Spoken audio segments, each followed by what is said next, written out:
Welcome back to the Act Two podcast, a podcast for the real-life working screenwriter. I'm Tasha Hugh.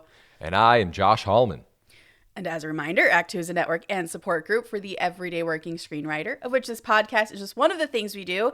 Please subscribe to this podcast so you don't miss out on any of our upcoming guests, like today's guest, writer Keely Macdonald, who most recently wrote on Avatar: The Last Airbender live action series. You also wrote on He-Man, Masters of the... You also wrote on things that are not on IMDb. October Faction, and according to IMDb, an episode of Sleepy Hollow? Yes, indeed. That is where I got started. So luckily for me, I met a lot of great people there, and that's kind of how my screenwriting journey began. I can't wait to get to there. We're going to talk about Keely's arc to becoming a screenwriter, which when I first met her... she told me it was through fan fiction, and I became instantly fascinated by this because I love everyone's story is totally different in this industry, but that was the first for me. And so we wanted Keely to come on to talk about how that was an entry point for her and what that unique story is into becoming a professional screenwriter. But Keely, first, let's start by you introducing yourself. Who are you? Where are you from? Tell us a little bit about you. Yeah, first off, thanks for having me, you guys. I'm so excited to be chatting with you. My name's Keely. I am from North Carolina. I never really considered going into screenwriting as a career while I was in college, so it was really after school that I was more interested in coming out here. And like Tasha said, a lot of it was from fan fiction because, I've always been someone who has loved reading it. I've always been someone who loves novels, video games, TV, any of those things. And, it finally occurred to me, like, someone writes all these things. Someone comes up with this. So it was really after I graduated from school that I actually seriously looked into it and decided to move out here. So what did you go to school for if not screenwriting? So I went to Duke in North Carolina, and I majored in international comparative studies, which is just a fancy way of saying international relations. I don't know why, added words. And then I minored in French and history. Again, I like history, a lot of storytelling. It was funny because I took a lot of lit and English classes, and I thought, I'm not sure that will be useful to me. So did not minor in those things.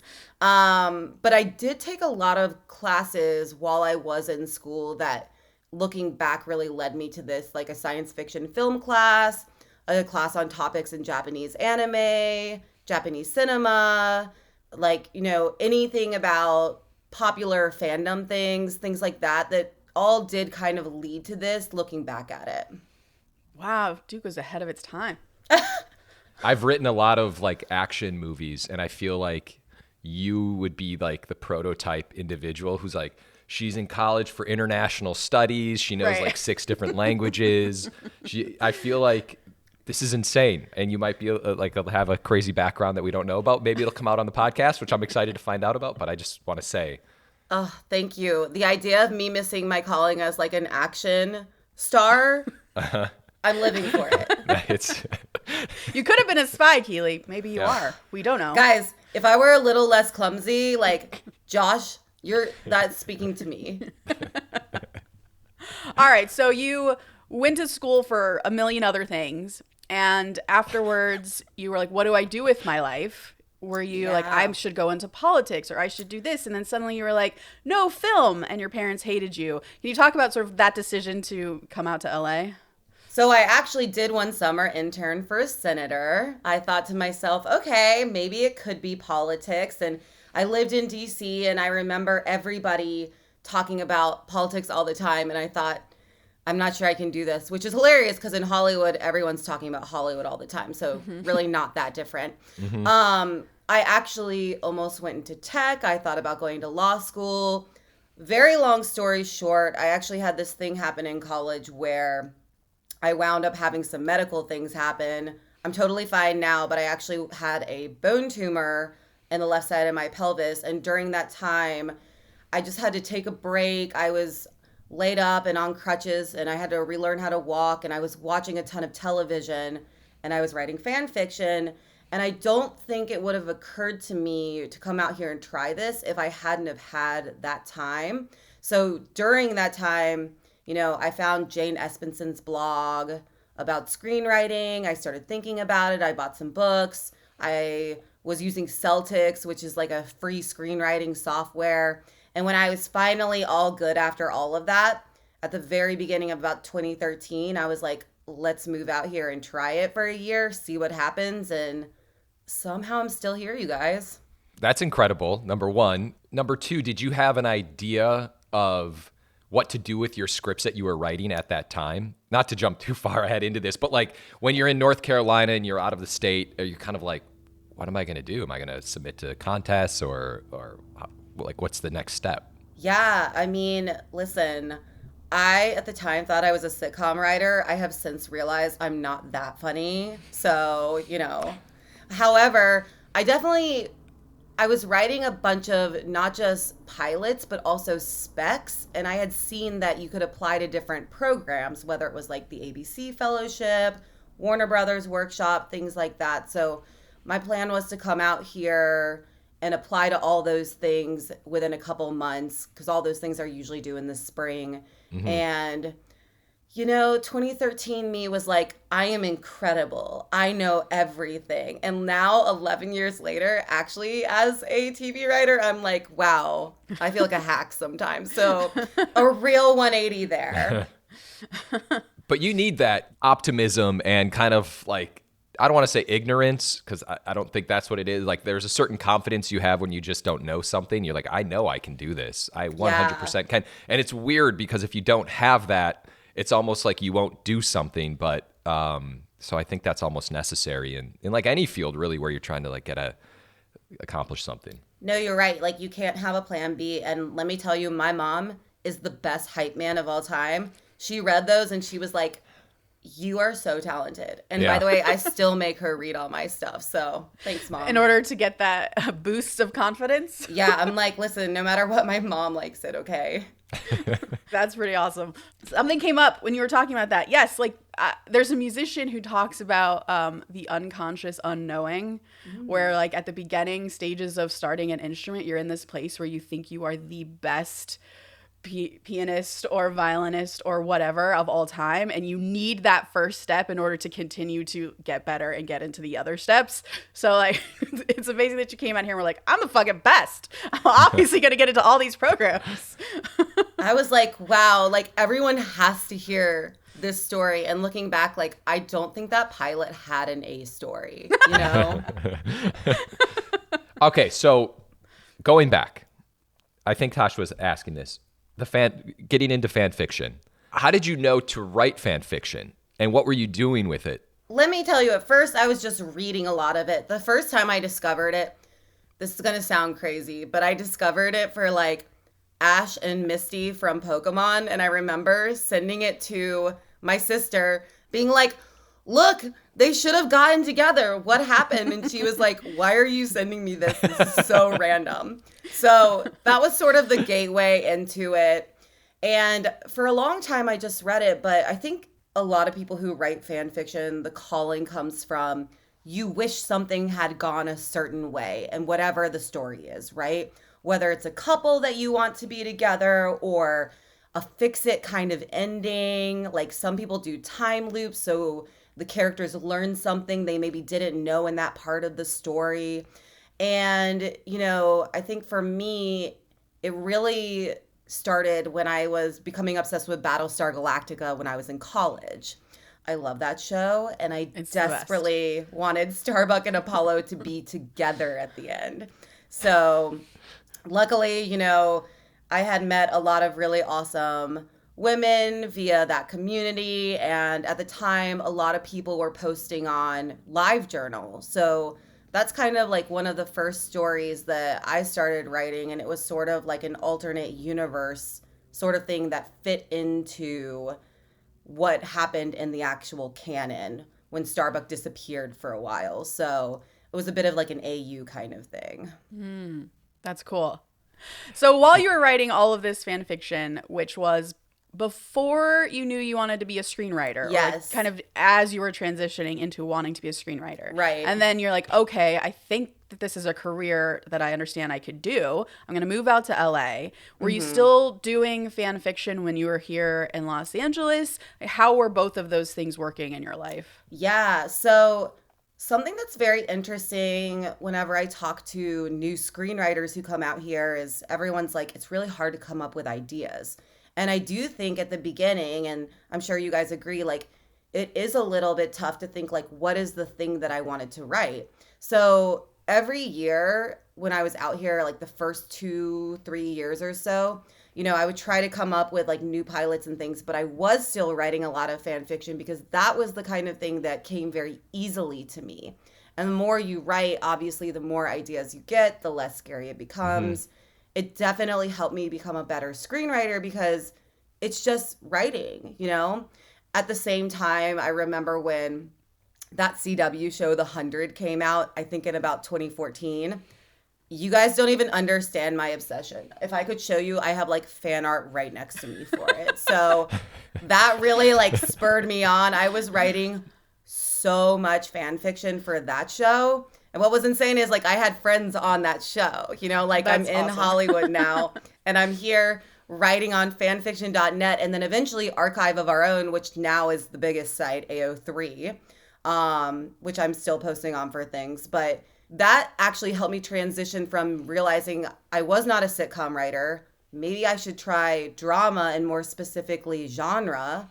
So the first hour-long spec I actually wrote was for The 100, and getting the voices on it felt so easy because I had been writing them in fan fiction for so long, you know? Interesting. Because I remember at the time, like that you're talking about in my career, where I was writing specs and trying to find the show that I wanted to write like as a good sample for myself. And for me, it was Walking Dead at the time. But I can see how fan fiction is almost just a writing exercise to help you teach you about story, because you're worried less about screenwriting format and structure and am I at the right page count where things break into two, and you're just telling a story and suddenly you're able to tell a story within a TV world. Would the short stories that you wrote for the 100. Yeah.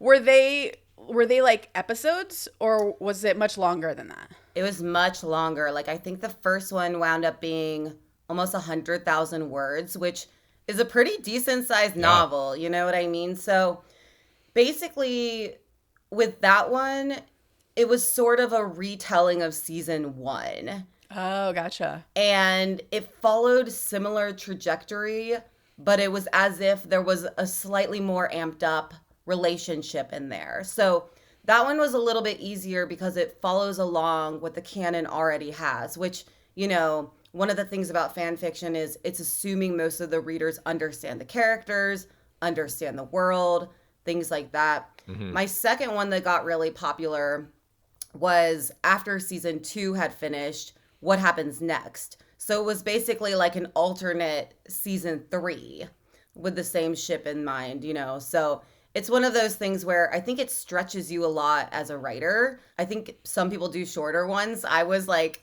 I got to tell a full story here. So they were pretty long. That's crazy. And then was there a season 3 of the show? Yes. Okay, because I wonder, I mean, were people like reading what you wrote compared to what season 3 was and was like, this is better. Like, why? This is what season 3 should have been. Listen, the shippers probably were. What I will say is on fan fiction, you can get things like kudos and comments. And I have a separate like inbox in my email where all of those things go. And I'll wake up in the morning and people have written, I stayed up till 2 a.m. reading this. It's the best thing I've ever read. You're an incredible writer. And I'm like, I need that because there's so many rejections in Hollywood, you know? Thank you, person who stayed up late reading this. Thank you. We talk a lot about on the podcast, like how much screenwriting is a thankless job because most people don't get to read your stuff and a lot of stuff dies before anyone gets to see it or anything. Like sometimes I'll have my husband read my things, but like not always. So like literally no one's reading them but my writers group. So there is like a thanklessness to it. So I could see how fan fiction can kind of keep like as a writing exercise, keep your writing brain fresh and going, but also getting good feedback. It would also be helpful. Yeah. Just someone to tell you you're doing good instead of, here's a bunch of notes.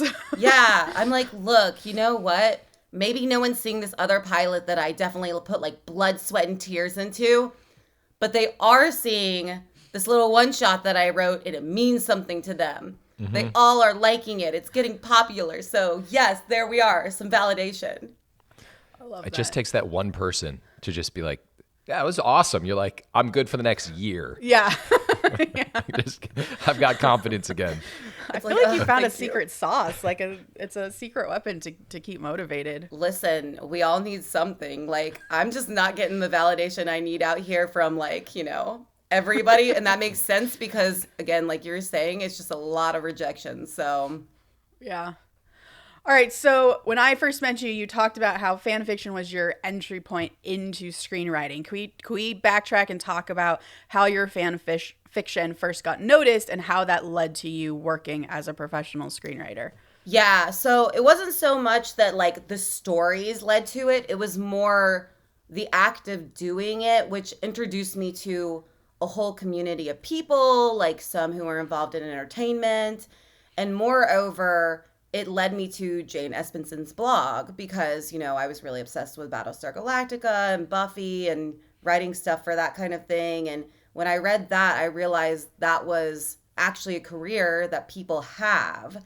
And so that's sort of what led to me coming out here and trying it, But I will say the very first pilot that I had that was kind of good enough to, get me staffed, get me repped, things like that, was also based on this fan fiction experience. And it was it's called Fangirls.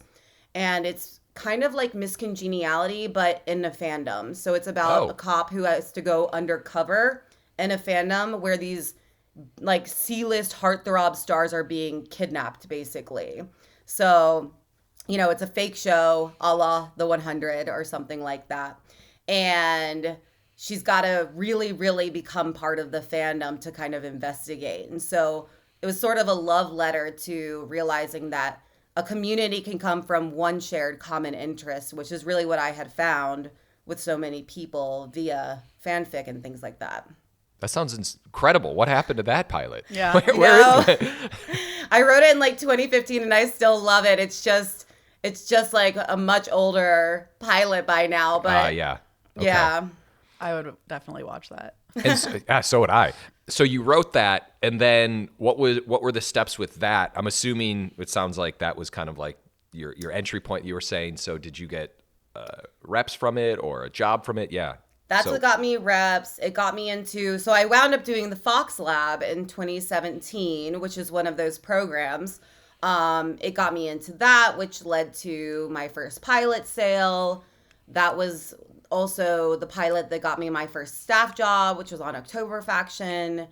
And yeah, it got me managers and agents at the time. So I look back Can we talk about fondly. your first spec sale through the Fox Lab? So Yeah. you wrote this spec pilot, Fangirl, that got you into the Fox Lab. Right. Once you were there, the program they sort of teach you the basics about TV writing into the TV industry, right? And then they try to pair you on one of their shows by the end of the program, right? So that's exactly what it was for us. You basically write a pilot really, really fast in about, 2.5 months. It's like a simulated writer's room, right? I think there were 10 of us. It was really fun, great times.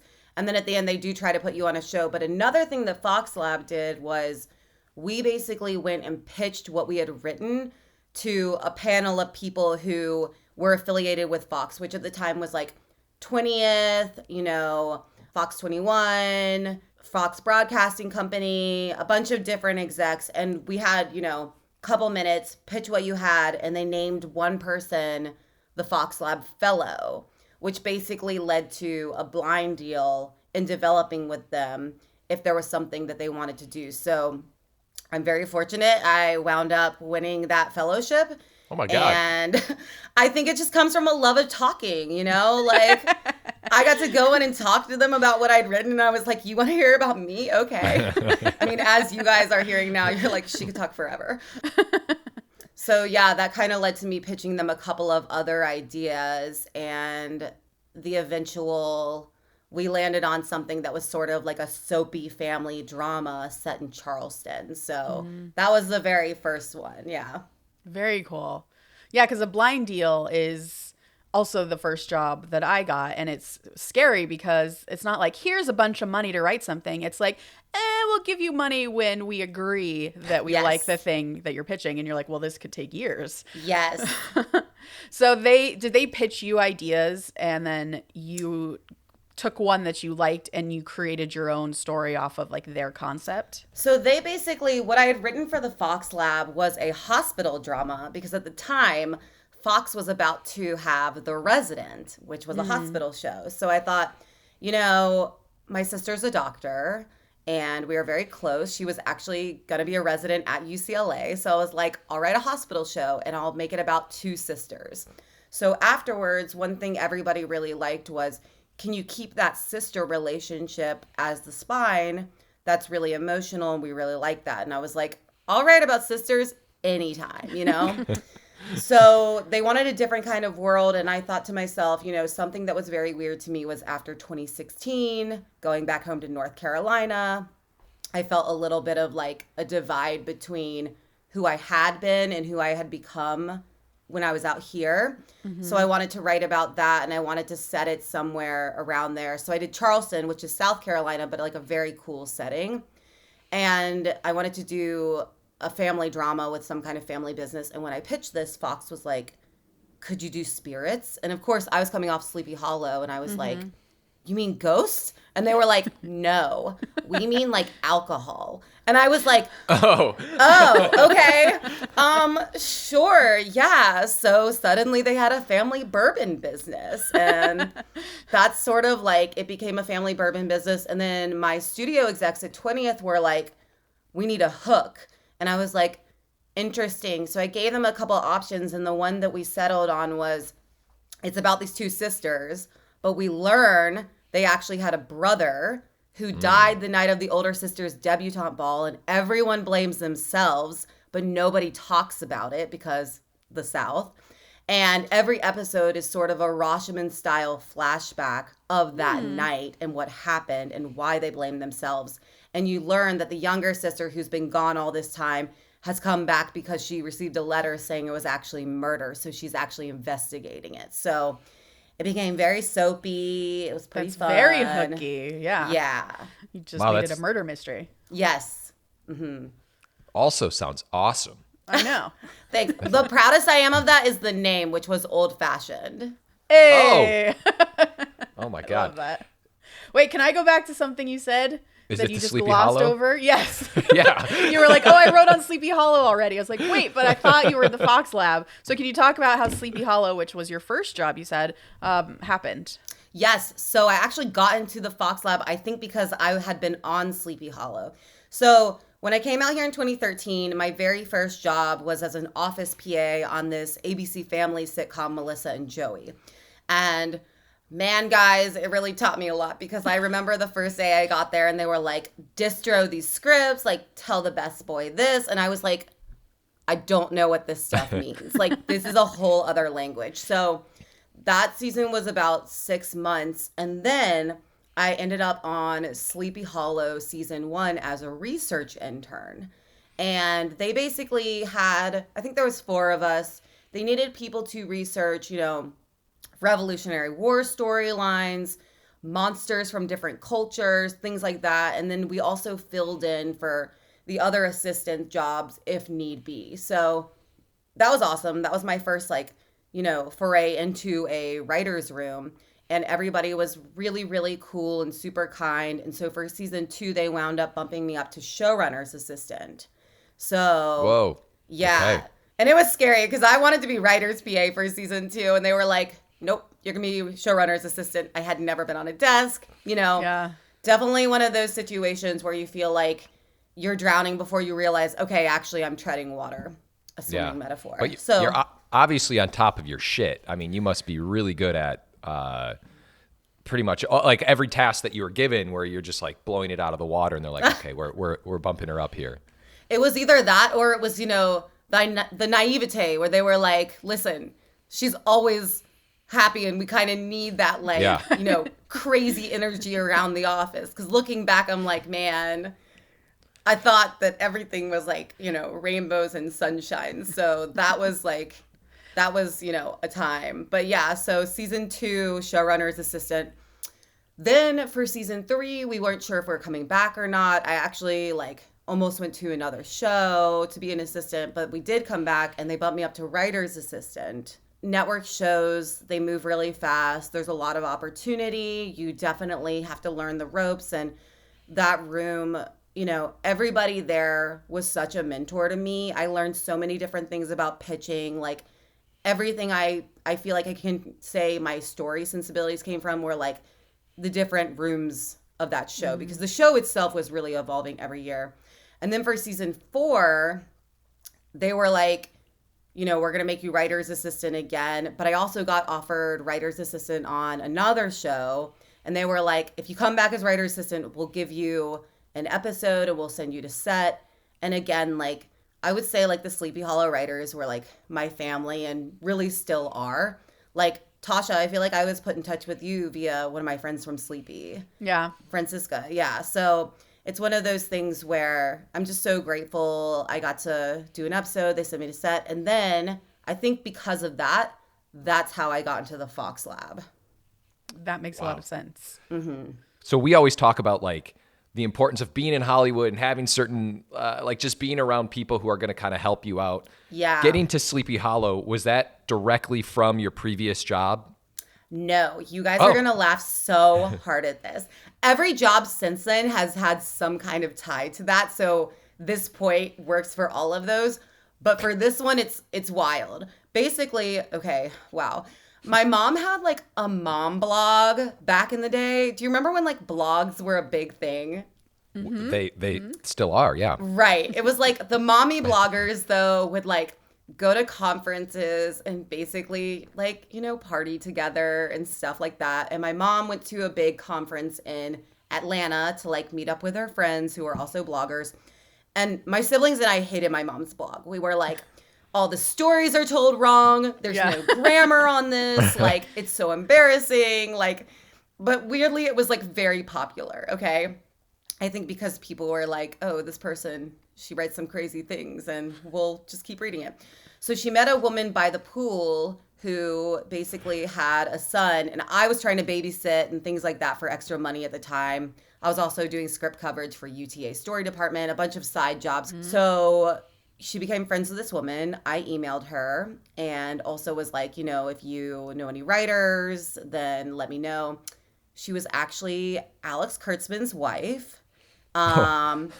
Which was so kind of her to talk to my mom and like take my email and forward it along. So I ended up getting a email from KO Paper Products, which was their production company at the time, and was like, basically, we heard you wanted to be on this hot new show, Sleepy Hollow, and would you like to be a research intern?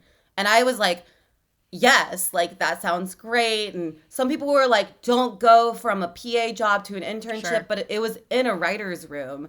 And ultimately that's where I wanted to be. And thank God, because like Sleepy Hollow, so much of everything that I am came from that. And the people who I met who really were the most incredible mentors. And again, my first like 3 staff jobs came from writers who had been there and then took me with them. So, you know, I'm just so grateful that they were all there and I was able to meet them. That's amazing. Your mom sounds awesome. Oh my gosh. Can I tell you a small side story about her? Yes, we might need her on the podcast. It's like, do it at your own peril is what I'll say. Because literally, basically, I'll never forget, she wrote some kind of blog post. Someone from Finland like linked to her blog and was like, here's how to not write a blog. And then all the people in Finland who had read that blog clicked on the link and then started like subscribing to her blog because they liked what they saw. So she had this whole Finnish following. And we talked about it all the time. Like all these people in Finland who are following you from a what not to do blog. Like this is insane. I love this. That's like the greatest revenge. It was crazy. That's what my first pilot, the one that didn't have an A story, was about. It was about like, the frame story was like the mommy blog, because I was like, my mom has the craziest stories, and Man, I love that. people on the internet are assholes. They're man. so terrible. That's rough. Which is why it is impressive that you're saying that you get so many sort of positive feedback emails from people. I feel like it can be this treacherous place where it's nothing but shitting on people for their stuff. And do you get some of that as well? Or are you good at filtering out? Or is the fan fiction community just different? I would say most people are pretty positive. I think if there are really big ships, I've definitely seen some negative comments. The worst ones I've gotten are like, it's hypothermia, not hyperthermia. And I'm like, oh, okay, well, like, thank you, I guess, So yeah, I think I've been pretty lucky with the things I'm posting. Most of the time, people really like it, and they'll just say really nice things. And if not, then it doesn't bother me too much, because I'm like, they don't know who I am. I don't know who they are. It's pretty fine, That's very true. Yeah. So I remember going to Comic-Con one of the first times I ever went there. A good friend of mine is also a fan fiction writer. And so she dragged me to this fan fiction panel, and it was great. It was so many people there. I gained new respect for what it was, because everyone was very serious about their craft and very serious about community and like helping each other, which was not my experience in screenwriting to that point. And like making not necessarily like this huge career out of it, but taking it seriously the way screenwriters take their career seriously. So now that you're talking about it as this sort of way to help you better your writing, to build community, to build confidence, what to you makes for a successful sort of version of a fan fiction writer versus someone who is just kind of doing it casually and like has no interest in turning it into something else? They're just a kind of a casual amateur writer. What difference do you see between those two kinds of writers? Yeah, I mean, two things. One is that I think people who really, really try to hone their craft and they really take fan fiction seriously generally also end up in these communities where you build lifelong relationships, right? It's usually like great friendships. Like you see it all over Twitter. It used to be Tumblr. I'm sure there are other like Discords and things like that. But it basically is like you can see the mark of that because someone is very, very involved in whatever the community is. I think the second thing is, and we're seeing it a lot now in publishing, a lot of these fan fiction writers are becoming published authors. And one thing is, you see some of these publishers finding popular fan fictions. It's crazy how many things I've read, and it started out as like a Reylo fanfic, like from Star Wars, right? Mm-hmm. I think it also just teaches you the skills, though, to know you can write a book. I actually wrote a book like last summer when we were during, the strike, because I was like, I've done it before on these long fan fictions, so I know I can do it. And so you'll see so many authors who are like, I started in fan fiction. And you'll see a lot of these like traditional publishing agents who are like, I love fan fiction writers because you've learned like what works for you, what works for your audience. Obviously, there are a lot of differences where you can't assume that, the audience knows the characters and knows the world. You have to describe all that more. But it definitely teaches you a lot about like which tropes people like and what you like to write and how to build the tension and pacing and arcs and things like that. So I think those are the two big differences. Yeah. Have you ever considered writing a novel like that and saying like, now I have IP? It's technically fan fiction, but now I have a novel. So I did write that novel, and I am trying to query it. It is a very slow moving process, but it was literally from the idea that, okay, I have been writing this kind of thing for so long, and I really, really love this kind of story and these kind of characters. And, as genre writers, it's hard because it's like, it's going to be more expensive than if it was just some kind of like grounded character fiction. However, that's the kind of thing I like to write. So I have thought, it'd be great if this ever gets published and then can become something that I can later write a movie off of. But it was also just like insane finishing it and then editing it and being like, okay, like, here's a novel, you know, it's 100,000 words and it's like my own thing. So that definitely came from that. By the way, is fan fiction popular on Reddit? You know, I'm not sure. I feel like there's probably little things that will link to bigger things. I think the biggest site is definitely like AO3, Archive of Our Own. Okay. But I do know like there are a lot of Reddit communities that discuss, like it's definitely where like communities go. I'm just not sure there are like longer fics on it. Gotcha. I only ask because I feel like, you know, as a screenwriter, you see all these like short story sales that happen on Reddit. And so I was wondering if people have tried to do that with like fan fiction where you can tell people might not actually be a fan, but they're like just trying to get some notoriety and trying to write something. Does that happen? You can just suss out who's just faking it? I'm not sure. What I really feel like, though, is like if someone is getting published from fan fiction, generally like their fic is very good and very popular. Gotcha. Like, I really think, and I'm not entirely sure if this is true, but there are so many books now that like were once alternate universe fan fictions. I think they were just so big that maybe agents found them via how many like kudos and comments and bookmarks and things like that they had.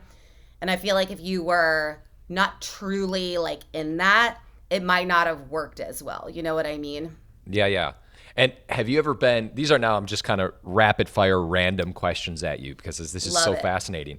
Have you ever been contacted by one of the authors of the original IP? No, it's funny because we used to like 10 years ago, right? Like disclaimer, I do not own like Harry Potter or any of the characters. Sure. Just to make sure like no one was going to sue you and things like that. For me, it's like the things I'm writing now might be like big animes and things like that. You know, like I'll write about like a ship in like an anime or like kind of a more obscure like video game or something. And I don't think any of them are seeing it. I bet maybe if you're writing based on books, it might be more so that you might, you know, have somebody contacting you or reading it. I gotcha. It sounds like there's a balance for you still. Like you're still doing fan fiction, you're still doing screenwriting. Is there something like one piece of advice you give to people who are doing what you're doing? Yeah, I mean, I think all writing is good writing. I think that screenwriting is a little bit different. For instance, something I really had to learn in my own screenwriting is that I had to really peel back on some of the prose and the action lines. And that's even something that in the last year or two I've been, you know, still improving on. Because in fan fiction, having beautiful prose is great. In screenwriting, it's going to like impact the read a little bit more. You know what I mean? Also, there's so much more subtext in screenwriting where our dialogue has to say more than is actually there. Whereas like, you know, in prose, you can say that in a beautiful way what somebody's thinking just in the prose. So it's definitely a little different. But if I were to give advice, I would definitely say that it's really important that you write things you love and you discover what you like to write and like why you like to write it, whether it's a kind of character, a certain kind of world, whatever. And then use those things that you've learned to translate over to screenwriting. I still do fan fiction writing for myself just as like a release. Like if I play Baldur's Gate 3 and I'm like, I'm obsessed with this ship and I want to write a little thing for it, which, you know, who can say that I would post that? And that would just be for me rather than like something that would help with, you know, my future screenwriting career. But it's nice also because you're like, someday maybe I'll want to write something like that for the screen, you know? So it's definitely Baldur's different. Gate fan fiction? Girl. Oh. Yes. And it is good. Okay? I want to read it. Oh, I will send you some stuff after this. Thank you. It is crazy. There are ships that like I personally maybe didn't play and I was like, I don't get it. Like, who would put Astarion with Gale? But then I'm like, oh wait, like this ship is actually amazing. Yeah. Anything with Karlak, too, I'm super into. My girl, yes. Same. Yeah. Josh gets it. I feel like we've just thrown a million questions at you. No, I loved it. I've run out. I know everything now. Josh can now go write his own fan fiction. Yeah, this is good. I'm now going to start my Back to the Future fan fiction. Oh my God. Dude, not even joking. Like, might as well. You may find a story in there that you're like, oh shit, this is actually something I could turn to a script. Exactly. That's the thing. If you just like change a little bit of things, you're suddenly like, wait a minute, now it's an original idea. Yeah, I had a writer friend who, she was writing movies and running TV shows, so she never had any time for herself and her own writing, but every Sunday she would write poetry. And I'm like, well, maybe you swap that out with fan fiction if that's your jam, and it still helps your brain so much. Like, I'm always like struggling with what is my next spec idea, the thing that's original and uniquely me. And if I'm accessing that through fan fiction as sort of my writing exercise, like, hell yeah, I could easily see that happening. Yeah. And I think that honestly, it definitely helps with like idea generation, because it's like you're saying, you just start writing something and suddenly it leads down another path and you just never know where the idea is going to go. I love it. Yeah. And so much less pressure too. It's helpful. Just, it's a muscle as well. We always talk about this, just like totally screenwriting, writing. You have to keep your brain in a world where you're creating stories, because once you stop doing that, I feel like you just stop writing. You're so right. And like the more you're using that muscle, you're suddenly like, my list of things to write, it's so long. Like there's not enough time in the day. I'm inspired now. I'm inspired as well. Keely, thank you. Guys, it was so fun talking to you. Thank you so much for having me. I'm glad we could dig into it. Okay, let's wrap up with the quote of the day. It's an enormous wall that's built between you and your dreams.